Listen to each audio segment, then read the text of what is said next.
अभी पिछले एक हफ्ते से एक कहानी चलाई जा रही है कि यूएस एड भारत में नरेंद्र मोदी जी को डिस्टेबलाइज, अस्थिर करने के लिए $21 मिलियन दिया। भाई कहां है आपके डोवल साहब, कहां है आपकी आईबी, कहां है आपकी रॉ? ये तो विश्व गुरु हैं, ये तो यूक्रेन से लेकर और पता नहीं कहां पूरे विश्व में जाकर तिकड़मे लगाते हैं। कभी सुनते हैं विदेशों में कुछ कर दिया कांड, कई कई तिकड़मे लगा रहे होते हैं।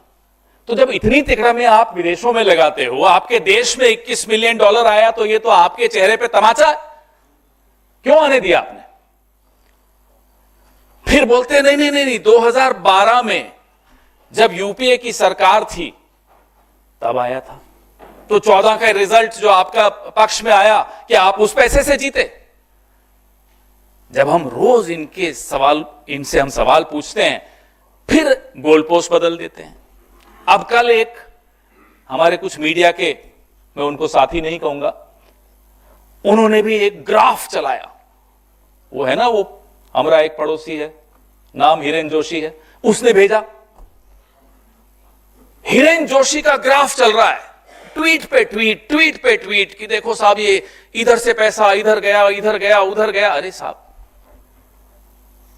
खुद भी कुछ दिमाग लगा लो। सारा दिमाग हिरेन जोशी का ही खर्च करोगे? अपना भी कुछ दिमाग लगा दो। फिर किसी ने दिमाग लगाया, ये उसका नतीजा। ये पैसा बांग्लादेश गया, ये $21 मिलियन यूएस एड का बांग्लादेश के एनजीओस को गया। अब वो क्यों गया, वो बांग्लादेश जाने और यूएस एड जाने। हम ये जानते हैं कि एक वक्त ऐसा था जब भारत के प्रधानमंत्री के पद की एक ऐसी साख होती थी कि अमेरिका तक को पीछे हटना पड़ता था। मैं बांग्लादेश 1971 की बात कर रहा हूं। आज अमेरिका से $21 मिलियन बांग्लादेश में आ गया, हमारे साहब विश्वगुरु बन के ढपली बजा रहे। कुछ पता नहीं। बांग्लादेश में अगर अस्थिरता आती है तो उसका क्या प्रभाव भारत पे नहीं पड़ता? भारी प्रभाव भारत पर पड़ता है। अरे भारत पर तो पड़ता है, आपके अपने दोस्त अडानी पर भी पड़ता है। फिर भी आपने 21 मिलियन आ गया और आपको पता नहीं चला। सुबह से रात तक आपको नेहरू जी दिखते हैं, सपने में भी, अगर सोते हैं तो। सुना सोते भी नहीं हो, सोते जागते नेहरू जी, राहुल गांधी, नेहरू जी, राहुल गांधी। 21 मिलियन पड़ोस में आ गया। सुना है सरकार अस्थिर हो गई, आपके दोस्त की बिजनेस भी चौपट हो गई वहां। यह आपका सूचना तंत्र है, यह आपका इंटेलिजेंस है, यह आपके डोवल साहब हैं, जेम्स बॉन्ड अपने आप को कहते हैं। एक चाणक्य बैठा है सरकार में, एक जेम्स बॉन्ड बैठा है सरकार में। हो क्या रहा है साहब? $21 मिलियन पड़ोस में आ गया। अदानी जी बेचारे बैठे सोच रहे हैं कि न जेम्स बॉन्ड ने कुछ किया, न चाणक्य ने कुछ किया, मेरी तो बिजनेस बांग्लादेश में बंद हो गई। हम यूएसएड या जो भी ये फॉरेन फंडिंग एजेंसीज हैं, हम उनके खिलाफ नहीं है। देश में कानून है, कानून के तहत फंड्स आते हैं, एनजीओस भी लेते हैं, इनके एनजीओस भी लेते हैं, इंडिया फाउंडेशन भी लेती है, विवेकानंद फाउंडेशन भी लेती है। कौन नहीं लेता? लेकिन सिलेक्टिवली आप बोलें कि साहब कांग्रेस की सरकारों ने ले लिया। अरे जब स्मृति ईरानी ब्रांड एम्बेसडर थी यूएसएड की और सिलेंडर लेकर यहां सड़कों पर प्रदर्शन करती थी, तो क्या यूएसएड करवा रहा था वो प्रदर्शन? बताइए। अन्ना हजारे, उनका एक वीडियो मैं अभी आपको दिखाता हूं। यहां आंदोलन किया हमारी सरकार, उसके बाद चुनाव हारी, फिर वो अमेरिका में गए, रोड शो किया उन्होंने।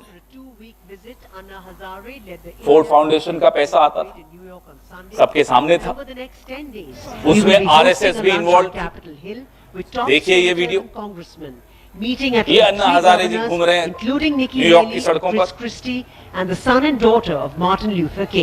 He will also be sharing ideas with Silicon Valley entrepreneurs and speaking at the prestigious Wharton School. सच्चाई यह है कि मोदी साहब ट्रंप से ये एक तरफा रिश्ता निभाते हुए जो देश की साख पर, देश की आबरू पर जो बट्टा लगा रहे हैं, वो सच्चाई आपके सामने रोज आती है, रोज आती है। वहां जाते हैं, बिना बुलाए जाते हैं, पहली बात तो अनइनवाइटेड जाते हैं। जब शपथ थी तब बुलाया नहीं गया उनको, फिर भी गए। अब क्यों गए वो तो आप लोग कोई पत्रकारिता करिए, इन्वेस्टिगेटिव, तो मालूम पड़ेगा कि क्यों गए। लेकिन वहां जाकर मंच पर साथ में खड़े होकर ट्रंप साहब कहते हैं हम रेसिप्रोकल टैरिफ लगाएंगे। सीधा अपमान, सीधा धमकी। ये खिसियाते हुए मुस्कुरा रहे हैं। या तो समझ में नहीं आया क्या बोले, हमें नहीं मालूम क्यों खिसिया रहे थे, क्यों मुस्कुरा रहे थे। मुस्कुराने लायक तो कोई बात ही नहीं थी। रेसिप्रोकल टैरिफ, ये देखिए मोदी साहब घूम रहे हैं विदेशों में। ये किसके पैसे से स्टेट डिपार्टमेंट में गए थे? ये अमेरिका ने पैसा दिया था। क्या ये एजेंट हैं? क्या ये उस वक्त से ट्रेनिंग लेने गए थे कि कैसे मनमोहन सिंह जी की सरकार को अस्थिर करना है, कांग्रेस की सरकार को अस्थिर करना है? ये आपको सामने फोटोएं दिख रही हैं, देखिए लगातार। ये नौजवान है मोदी जी, देखिए, तब 50 इंच थे, अब 56 इंच हो गए, देखिए। तो हम बार बार इनसे पूछना चाहते हैं कि आप ट्रंप साहब की धमकी सुनकर आ गए। उन्होंने कहा कि हम ब्रिक्स खत्म कर देंगे, मुस्कुरा रहे हैं साहब। उन्होंने कहा टैरिफ लगा देंगे भारत पर, मुस्कुरा रहे हैं साहब। ट्रांसलेटर दो थे, इसलिए कोई ये नहीं कह सकता कि उन्हें अंग्रेजी समझ में नहीं आ रही थी। दो ट्रांसलेटर थे, मुस्कुराइए मत। वो भी मुस्कुरा रहे थे, आप भी मुस्कुरा रहे हैं। जिन F-35 विमानों को खुद वहां के अदानी, अमेरिका के अदानी एलॉन मस्क बोल चुके हैं कि यह कबाड़ है, वही F-35 भारत पर थोपे जा रहे हैं और साहब मुस्कुरा रहे हैं। यह हुआ अमेरिका में, और हमें आकर कहते हैं कि हम यूएसएड से पैसा लेके इन्हें अस्थिर करते हैं। आप खुद जाकर अपनी सरकार को, अपने देश को अस्थिर कर कर आए हैं, उसका जवाब कौन देगा? अब हम थोड़ा इतिहास की तरफ भी जाएं, क्योंकि संघ का और जनसंघ का और भारतीय जनता पार्टी का और जनता पार्टी का जो इतिहास रहा है स्वतंत्र भारत में, ये क्या बदल सकते हैं? कितनी एनसीईआरटी किताबें बदल लो, ये इतिहास नहीं बदल सकता। फाइलें सबके पास हैं। इंदिरा जी जब प्रधानमंत्री थी, अमेरिका ने जयप्रकाश जी के लिए 74 में जो तारीफ की थी, पूरे आंदोलन की अमेरिका तारीफ करता था। क्यों? अमेरिका क्यों उस आंदोलन की तारीफ करता था, बताइए? संघ के दो प्रमुख नेता दत्तोपंत ठेंगड़ी और संघ समर्थित सुब्रमण्यम स्वामी अमेरिका में जाके वहां की अखबारों के एडिटर्स से छपवाते थे इंदिरा जी के खिलाफ। वहां जाकर स्टेट डिपार्टमेंट में मीटिंग्स करते थे। क्यों? अमेरिका का क्या मतलब हमारे लोकतंत्र में? अमेरिका बदला लेना चाहता था 1971 में जो इंदिरा जी ने अपमान किया था उनका, जब बांग्लादेश बनाने गए थे। अमेरिका कोई हाथ में कठपुतली कौन बना वो बदला लेने के लिए? संघ। उससे भी पहले चलिए, जब नेहरू जी के खिलाफ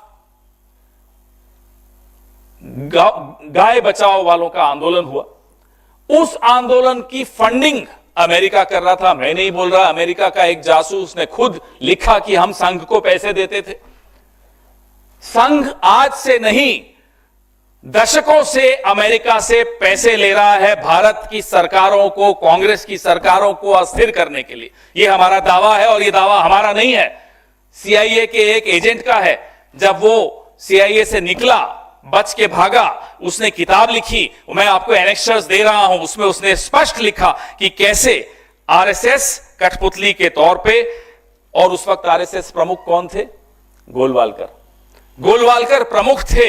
आरएसएस गोहत्या विरोधी रैली के लिए एक बड़ी रकम अमेरिका से ली, और नेहरू जी की सरकार को न केवल गिराने का षड्यंत्र रचा, उस वक्त जो कांग्रेस के अध्यक्ष थे कामराज, उनकी हत्या की भी साजिश रची आरएसएस ने।